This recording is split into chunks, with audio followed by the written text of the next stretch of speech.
Teka muna mga kapatid, magnilay muna tayo. Sa aklat ni Prophet Isaiah, inihalin tulad ang salita ng Diyos sa ulan na hindi bumabalik nang walang nagagawa.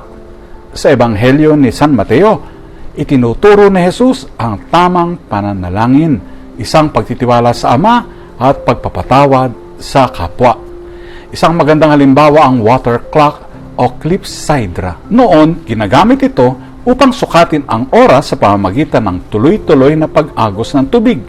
Kapag naubos ang tubig, tapos na ang isang yugto ng panahon. Ito ay paalala na ang buhay ay mabilis lumilipas. Hindi natin may babalik ang sandaling lumipas. Ang salita ng Diyos tulad ng ulan ay nagbibigay buhay, ngunit kailangan natin itong tanggapin habang may oras pa. Sa panalangin ng Panginoon, tinuturuan tayong gamitin ng tama ang ating oras sa pagsunod sa kalooban ng Diyos, pagtitiwala sa Kanya, at pagpapatawad sa iba. Tulad ng tubig sa orasan, patuloy ang pagdaloy ng ating oras. Ginagamit ba natin ito sa pananalangin at paggawa ng mabuti? O sinasayang natin ito sa pag-alala at hindi sa pagpapatawad?